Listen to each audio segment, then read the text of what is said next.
আসসালামু আলাইকুম, সবাই নিশ্চয়ই ভালো আছেন। আলহামদুলিল্লাহ আমিও ভালো আছি। চেন্নাই থেকে আসার পর আব্বুর শারীরিক সুস্থতা আর নিজস্ব সাময়িক কিছু অসুবিধা প্লাস শারীরিক অসুস্থতার জন্য ভিডিওর কাজ তেমন একটা করে উঠতে পারিনি, তাই ব্লগগুলো শেয়ার করতে সময় লেগে যাচ্ছে। এখনও বেশ চাপের মধ্যেই যাচ্ছে, তবুও আলহামদুলিল্লাহ ভালো আছি। তো যাই হোক, চলুন ব্লগটা শুরু করি চেন্নাইয়ের রাস্তা থেকে। যেহেতু আজকে সানডে, তেমন কিছু নাই করার, সব কিছু বন্ধ। যাইতেছি মেরিনা বিচে একটু ঘোরাঘুরির জন্য, সবাই বেরোইছি। আর এখন একটু আস্তে আস্তে ভালো লাগতেছে। আর হচ্ছে আমার সাথে আজকে আমার উজ্জ্বল আঙ্কেল, আমরা ভাই ভাই, মুসলমান মানে ভাই ভাই, উজ্জ্বল ভাই।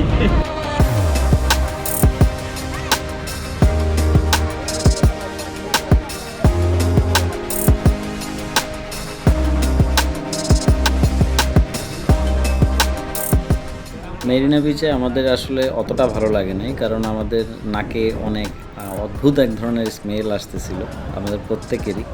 আসলে আমরা ওইভাবে অভ্যস্ত না, যারা গেছেন তারা ভালো মতোই জানেন। তারপরেও যতটুকু পারছি এনজয় করছি, যেহেতু আর আশেপাশে তেমন কিছু ছিল না। তো যাই হোক, মেরিনা বিচ ঘুরতে ঘুরতে আমি একটু শেয়ার করি। যেহেতু আমাদের 7-8 দিনের জন্য যাওয়া হয়েছিল, আমরা অতটা আসলে ভালোভাবে ভিডিও ক্যাপচার করতে পারিনি। যতটুকু পারছি অতটুকুই আমি আসলে এই ব্লগেই শেষ করে দিতে যাচ্ছি। আপনারা আশা করি বুঝে নেবেন। আর অনেক কিছুই যেহেতু ভিডিও করতে পারি নাই, জিনিসটা গুছানো হবে না। যতটুকু সম্ভব চেষ্টা করছি, আশা করি আপনারা উপভোগ করবেন।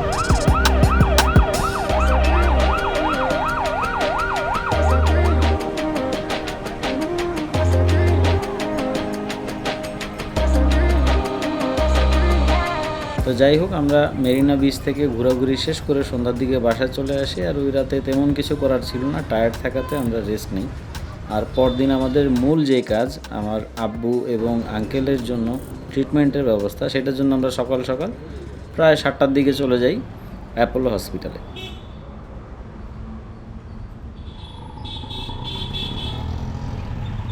প্রথম দিন হিসেবে হসপিটালে তেমন কোনো কাজ না থাকায় আমরা শঙ্কর নেত্রালয় নামে একটা চোখের হসপিটাল আছে, খুব পপুলার চেন্নাইতে, সেখানে যাই। আর সেখান থেকে বাসায় চলে আসি। আর আমার খুব রান্না করার ইচ্ছাও হয়েছিল ওই দিন, যার কারণে আলু ভাজলাম এবং ডিম ভুনা করলাম।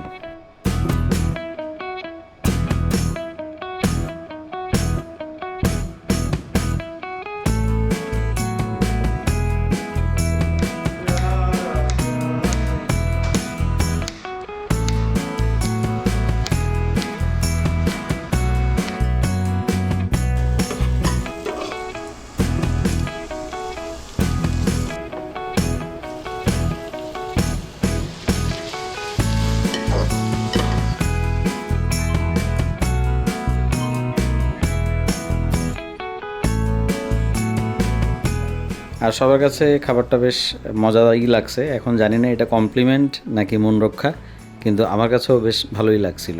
এগুলো আসলে অনেক বছর পর রান্না করলাম।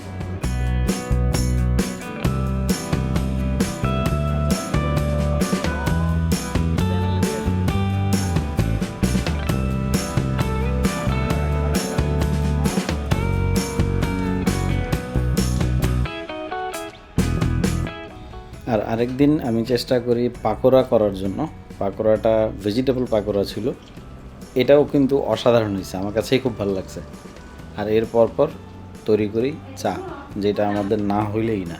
প্রতিদিনই চা খাওয়া হয়েছে, কিন্তু একদিন 2 দিন দেখাইতেছি আপনাদের। তো অন্য আরেক দিন আমি আর আব্বু মিলে বের হই। চেন্নাইতে খুব পপুলার টি নগর নামে একটা মার্কেট আছে, সেখানে সব ধরনের প্রোডাক্ট নাকি পাওয়া যায়, এটা আমরা শুনছিলাম। ওইখানকার যে সমস্ত লোকাল মানুষ আছে তারা বলল।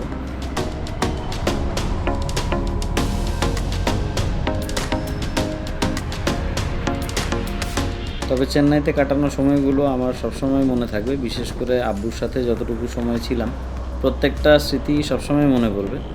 আর সুযোগ খুঁজবো, কখনো যদি জীবনে আবার সুযোগ হয়, আবার যেন কোথাও যেতে পারি। বাকিটা ফি আমানিল্লাহ।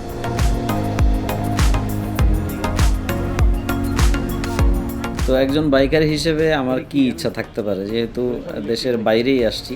তো আমি খুঁজতেছিলাম যদি কোনো ভালো ব্র্যান্ডের কিছু পাই। শুধুমাত্র রাইনক্সে গেছি, আর রাইনক্সের প্রোডাক্টের দাম দেখে আমার কাছে মনে হইতেছিল বাংলাদেশ থেকে নেওয়াটাই বেটার। 200-500 টাকা এদিক ওদিক অযথা আমাকে টানা হেঁচড়া করা লাগবে। তবে সেখানে আসা যাওয়ার পথে বেশ কয়েকটা সুপার বাইকের শপ পড়ছে, সেটা খুব এনজয় করছি নিজের মতো করে।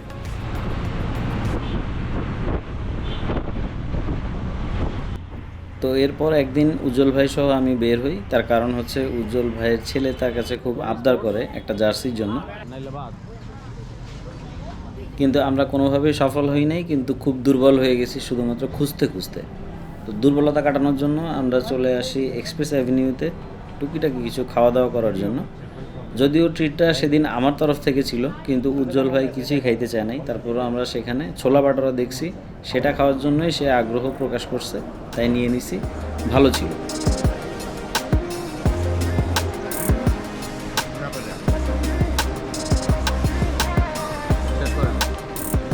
চেন্নাইতে আমাদের সবচেয়ে বেশি ভালো লাগে এখানকার রাস্তাঘাটগুলো, অসাধারণ পরিবেশ। তবে বেশি অবাক হয়েছি এখানকার নিয়ম কানুনের জন্য, কারণ আমরা যে অটোতে চড়তাম সেই অটোতে যখন ফোন আসতো, রানিং অটোকে তারা সাইড করে কথা শেষ করে তারপর আবার স্টার্ট করে, যেটা আমাদের দেশে খুবই রেয়ার। এবং এই বিষয়টা সবাই অ্যাভয়েড করে, নেগলিজেন্সি করে দেখেই কিন্তু অ্যাক্সিডেন্টগুলো বেশি ঘটে। একদিন বাসায় ক্যামেরা রেখে আমি বের হয়েছিলাম, আর এই সুযোগে আব্বু দেখলাম প্রথমবারের মতো আমার ক্যামেরা ইউজ করার চেষ্টা করতেছে, বুঝতে চাইতেছিল আসলে এটা কিভাবে কাজ করে। যাই হোক, এটাও একটা মেমোরি রেখে দিলাম। আর এর মধ্যে বেশ অনেক দিন আমি টুকটাক নাস্তা রেডি করছি, আর সেদিন করেছিলাম নুডলস, নিজের মতো করে ভেজিটেবলস যা ছিল সেগুলো দিয়ে ট্রাই করছি।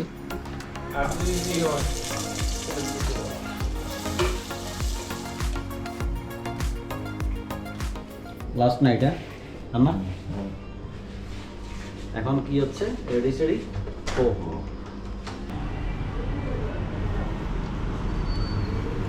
So this is our Angson homestay by Angson apartment.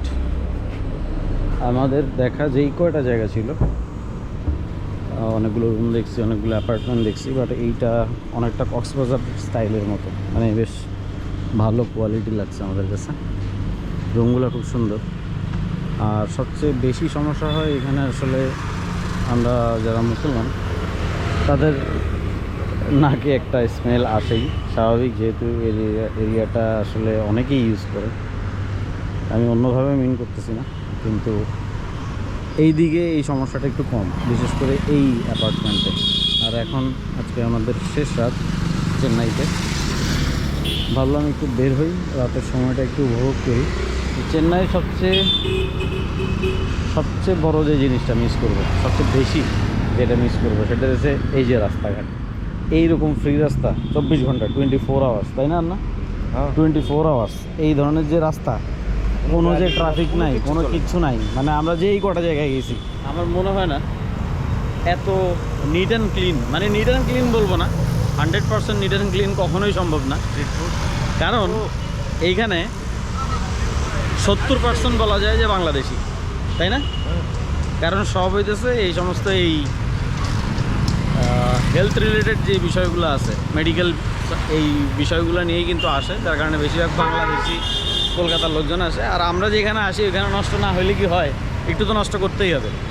এই কারণে একটু আশেপাশে হয়তো নোংরা মনে হবে, কিন্তু অল ওভার চেন্নাইতে আমরা যতটুকু ঘুরছি আমাদের অভিজ্ঞতা খুব ভালো ছিল। বিশেষ করে রাস্তায় এমন কোনো সিগন্যাল আমরা পাই নাই যেখানে 30 সেকেন্ডের বেশি অপেক্ষা করা লাগে, তাই না? যত যেই সময়ে যাই, যখনই যাই, কোনো জ্যাম নাই। এটা একটা আলাদা একটা মজা ছিল। আর যাদের রাস্তায় এই সমস্ত প্যারা দেখা লাগে না, তারাই সবচেয়ে ভালো থাকে সব সময়। তো যাই হোক, একটু ঘুরি, এনজয় করি, শেষ রাত এই জন্য কথা বললাম। দেখি কি করা যায়, একটু পরে আবার বাসাও চলে যাব, কারণ অলরেডি প্রায় 11টা বাজে।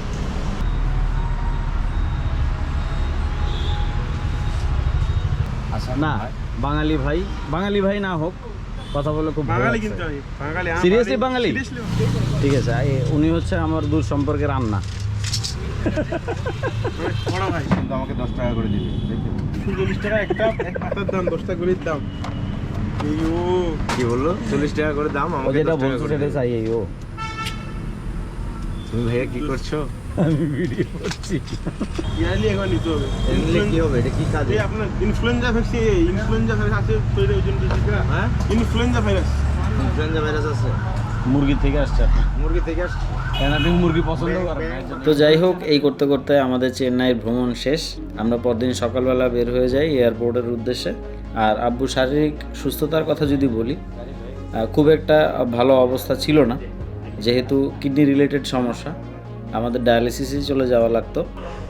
আঙ্কেলরা সাবধানে যান, সুস্থভাবে বাংলাদেশে আসেন, ইনশাল্লাহ আবার যোগাযোগ হবে, কথা হবে। আপনার জন্য দোয়া করি। আমরা জন্য জি ইনশাআল্লাহ। যদি রইলাম কিন্তু অবশ্যই ওর দিনে আসবো ইনশাল্লাহ ইনশাল্লাহ আসলে কিন্তু এটা মনে করবো না মনে রাখবো ইনশাল্লাহ।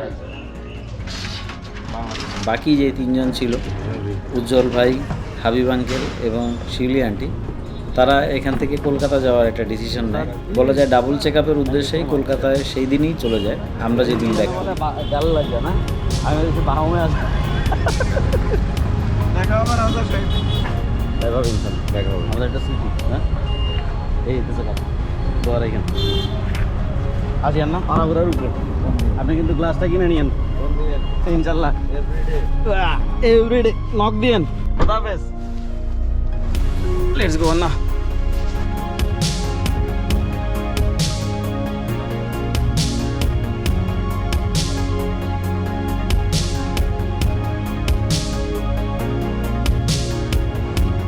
তো চেন্নাইতে থাকা সেই দিনগুলো খুব বেশি মিস করি, এখনও আসলে মনে পড়ে, আর আজীবন হয়তোবা মনে পড়েও যাবে। এই স্মৃতিগুলো হয়তোবা দ্বিতীয়বার পাবো না, কিন্তু একসাথে থাকা, একসাথে সময়গুলো উপভোগ করা, আবার হসপিটালের সেই দৌড়াদৌড়ি, সব কিছু আসলে একটা অন্যরকম অভিজ্ঞতা হিসেবে আমার মেমোরিতে থেকে যাবে।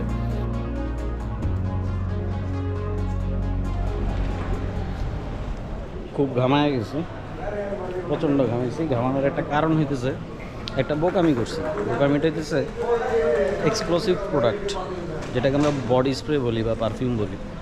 এইটা কোনো একটা কারণে আউট অফ সেন্স আমি আমার লাগেজ রেখে হ্যান্ডব্যাগে ঢুকাই ফেলছি।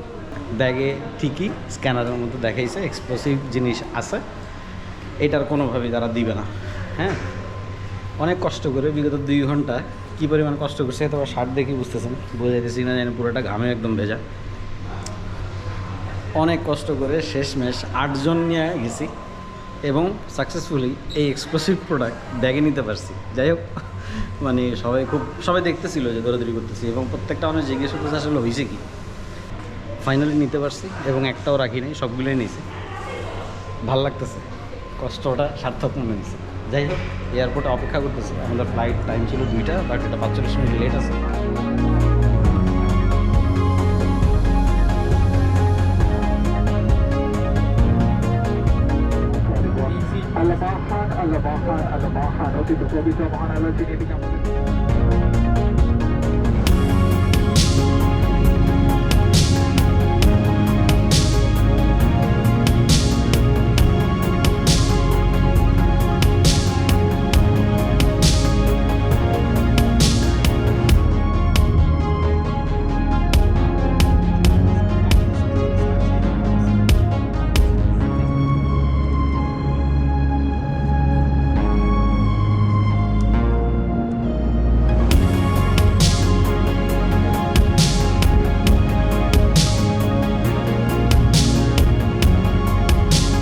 এই ছিল চেন্নাইতে আমাদের পুরো গল্প। হাজারো স্মৃতি নিয়ে এখন নিজের আপন মানুষদের কাছে ফেরার পালা। সর্বোচ্চ চেষ্টা করেছি যতটুকু সম্ভব আপনাদের সাথে শেয়ার করার জন্য আমার এই গল্পগুলো। যদি ভালো লাগে অবশ্যই চ্যানেলটি সাবস্ক্রাইব করবেন এবং পাশে থাকা বেল আইকনটি ক্লিক করবেন। সবাই সুস্থ থাকবেন, পরিবারের সবার যত্ন নেবেন, নিজের খেয়াল রাখবেন, আমাদের জন্য দোয়া রাখবেন। আসসালামু আলাইকুম।